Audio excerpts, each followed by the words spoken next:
So I was on my run the other day after we had really some horrific storms, high winds, torrential downpours, tree limbs were all over, just broken and scattered. And of course, as I ran, there were several robin eggshells that were all broken. Just the bird's nest just kind of blew with the wind and fell to the ground. So I was surprised when I found this one that was still intact, and I looked all around to see if the nest was still around so that I could put it back, but I couldn't find anything, just remnants of what perhaps was the little egg's home. So I took it home with me, and I don't know what I'm going to do with it. I just am in awe at the color and how perfect it is. But when I was bringing it back home, I was very careful, and I held it in the palm of my hand. And that day when I went for a run, I was feeling very down. I was feeling very sad and very lost. I felt like I was just being blown by the winds and just scattered, and I just felt broken. So when I put it in my hand and I held the little egg so gently, I thought about how it is that God often picks me up gently and holds me so carefully and lovingly in the palm of his hand. That God will see me on the side of a trail, perhaps just blown apart by the wind and the storms, and God sees and picks me up and protects me. Yes, I could have left the egg on the side of the trail, but I didn't want it to be eaten by another animal. I joked with my husband that maybe I'll give it to my broody hen to sit on. She wants to hatch an egg, but I think she'd be startled when a robin peeks out of this egg. I don't know what to do with it yet, but all I know is that when I found it by itself on the trail, I needed to pick it up, and I needed to put it someplace safe. And it was a reminder that I needed, that no matter what, God is holding me safe as well, and is always caring for each one of us. So whatever the storms of life might be, know that God sees you, picks you up, and carefully brings you to a safer place, to the place of love, cradles you, buffers you, and whispers to you, all will be well. And so, my friends, this is the day the Lord has made. Thank you for coming to Old Stonewall Farm. Let us rejoice, be glad in it. When you have eaten and are satisfied, praise the Lord your God for the good land he has given you. My chickens certainly have been praising God lately for the good land. They are experts when it comes to foraging.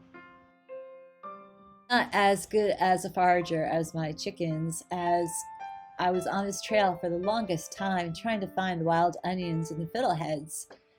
But I did come across this beautiful sight. I've been watching these geese for weeks, and today I finally saw their little family.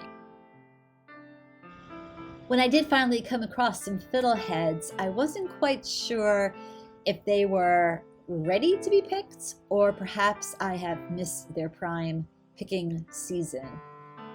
They weren't as abundant as they were in years past. So I left the trail a little bit disappointed, but along the way I found this robin's egg, and then I noticed that my lily of the valley and lilac were in full bloom. It's so wonderful to be here with you today. And I just want to ask you a favor, that if you happen to like our time together, to press the like button, and also think about subscribing to this channel. This is a young ministry. I have no idea where God is leading us all, but I do appreciate all the likes and the support, and to drop me a note and let me know how Old Stonewall Farm has perhaps bolstered your faith or brought a smile to your face. I know being here with you brings a smile to my face. While I took some downtime last week, I think I needed another week off. That's what I was thinking. I just feel so tired. I haven't been sleeping well. I've been waking up at 4 a.m. just very anxious, and my allergies are really acting up as well.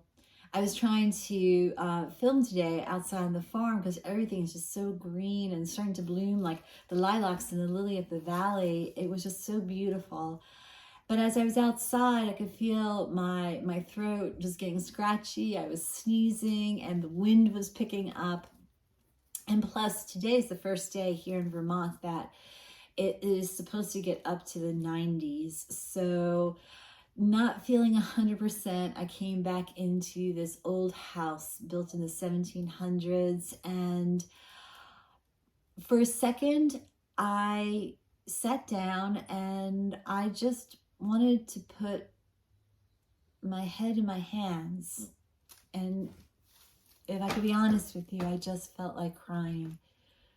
I felt like this was the day that I had nothing to say. This is, some people say, it's just the world that we're living in now. Last weekend when I took some downtime, I just turned off all of the social media and all the news. But then, as we all know, to hear last weekend about the shootings in Buffalo and then in California. Now, I'm a Presbyterian pastor, so the shooting in California at a Presbyterian church, that really rattled me. And then I got an email that a dear friend of mine just passed away suddenly. I met him when I was a pastor at the Rural Church that God called me up here to serve. And he was involved with the Boy Scouts, and he loved the outdoors. In fact, he used to come to Old Stonewall Farm. He used to join all of you. And he would always drop me a note to kind of talk about the subjects that I touched on. And he would always say, we have to get back to our hike. We tried several times to put that on our calendars, but then the pandemic and everything just got in the way. So then I woke up and there was an email from his wife just letting me know that he died unexpectedly. And while he died 10 years too soon, she said, his death could not have been more perfect. He went outside in the morning to enjoy God's creation all around him. And with his dog by his side, he took his last breath. I know that we'll hike again. I know that we will see each other again, that death is not the end, but it has been a season of such heaviness that I almost wanted to say to you, sorry folks, I just don't have it in me. But then I woke up and I made myself, go through the motions of brushing my teeth and brushing my hair and getting my cup of coffee. And I wanted to talk to you about something that's been very interesting to me, the whole act of foraging. And the fiddleheads, it's a fern, and you can eat them. And there's a whole bunch of fiddleheads on the trail that I walk on. And there have been in the past just a whole blanket of what's called ramps, which are wild onions. Now, I remember the first time I saw the ramps, they had leaves that looked very similar to lily of the valley. And I thought, oh my goodness, the back of the house, the trail is just covered with lily of the valley. I was so excited. Lily of the valley is my favorite flower. And I waited for for all those green leaves that were popping up everywhere. I waited for them to bloom, the beautiful lily of the valleys. Well, it didn't happen. I dug up one to show my husband, and I said, "What's wrong with this lily of the valley?" And turns out it was wild onions, ramps. And you could smell it. It was like very garlicky, very oniony. And I didn't realize that you can eat it. So this time of year in Vermont, it's known as ramp and fiddlehead season. So this morning I wanted to get my basket out and I wanted to go forage for some ramps and fiddleheads to make a nice salad. In fact, I heard that you can make a pesto out of ramps. I'm out there with all the mosquitoes. The heat is going higher and higher. I'm sweating and the wind is blowing. So thus I didn't get really great footage because the camera was just going everywhere and I couldn't speak because the wind was just echoing into the microphone. And I'm out there trying to do this message, bring this message to you about foraging, because I thought it was so beautiful how if we open up our eyes, we can see how God provides for us. When you forage for food, you begin to become more aware of what is all around you. You're searching in every nook and cranny. You're searching at every little green fern that is blooming. Is that a fiddlehead? You're looking at these leaves and you're thinking, okay, is that a lily of the valley or is it a ramp? Now you gotta be very, very careful to make sure you're not eating anything poisonous, okay? Just a forewarning.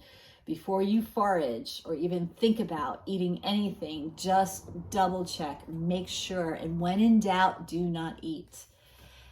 So I went out there and I wanted to talk to you about the beauty of just going out and foraging for food. The beauty of being reminded how when you open up your eyes and when you're intentional, that you can see God all around you and God's provision, that God really does have a plan, that God does really take care of us, right? So that's what I was going to talk to you about today. Will I get out there? I couldn't find one ramp. And so I kept walking and heading deeper into the woods. I have to check myself for ticks later on. And I kept going deeper and I couldn't find a thing. And I was getting frustrated. So then I decided to look for fiddleheads. Now they grow along the water. So I went to the stream and there's a whole bunch of ferns and I'm like, they're not quite fiddleheads. So I kept walking and the heat is just getting hotter and I'm dripping in sweat and I can feel my eyes puffing up from my allergies.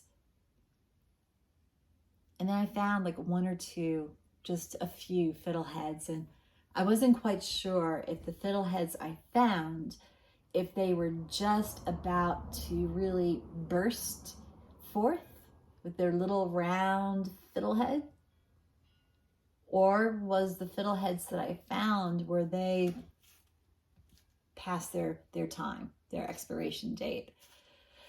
So I wasn't quite sure if the fiddleheads that I saw, if it was just too early to pick them and to boil them up and then put them in a salad, or did I miss the fiddlehead season?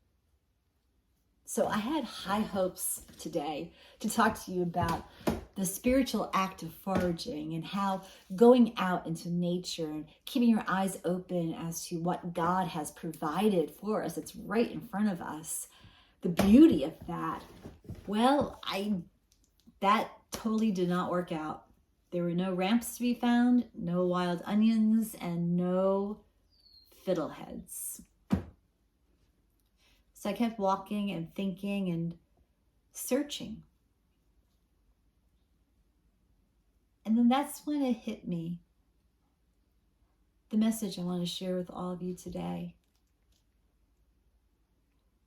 That sometimes we are in seasons of abundance. And sometimes we are in seasons of scarcity. My foraging adventure did not reap a basket full of wild onions or fiddleheads to feast on. Rather, my foraging adventure made me realize that even when there seems to be No wild onions or fiddleheads available. To keep on looking, to keep on hoping, to keep on searching, to keep our eyes on the hope that is in the world. So when I walked back all tired and sweaty, I could smell the lily of the valley, and I walked over to the side part of the farm, and I looked at the flowers, and I'm like, there was my abundance. Yes, I didn't get quite what I sought out to get. I'm thankful that I know enough when my heart is disappointed, when my eyes begin to see what I don't have. I'm thankful that the Spirit nudges me. The Spirit wind blows the scent of lilacs with the scent of lily of the valley and captures my attention and beckons me to look over and see how good God is. So the foraging video I had wanted to bring to you, the ramps and the fiddlehead recipes I had wanted to share with you, they just didn't happen, my friends. But instead, I bring you a bouquet of lilacs and lily of the valley. And I bring you a message. Forage for more of God's love and beauty. Bring a big basket. Go out there and look for it, search for it. And then bring it back home. Bring it to others. Share the abundance. See the abundance of love, especially if you feel that you're in a season where love is scarce. God's love is still out there. So forage for more of God in your life. This might sound crazy, but we've only just begun. It's a never-ending story of a never-ending love. So much lies behind us, so much still to come. It's the everlasting glory of the everlasting one. Sometimes we gotta rise, sometimes we gotta fall, sometimes we gotta lose ourselves to find our way home. Sometimes we gotta break before we're ever made whole. Isn't it a journey? Isn't it beautiful?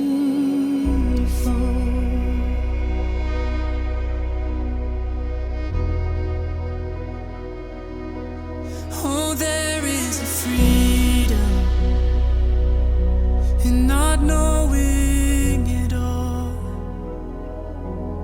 It's the exponential wonder, it's the standing in awe. It's our hope and our future, it's the Father and Son, it's the sweet hope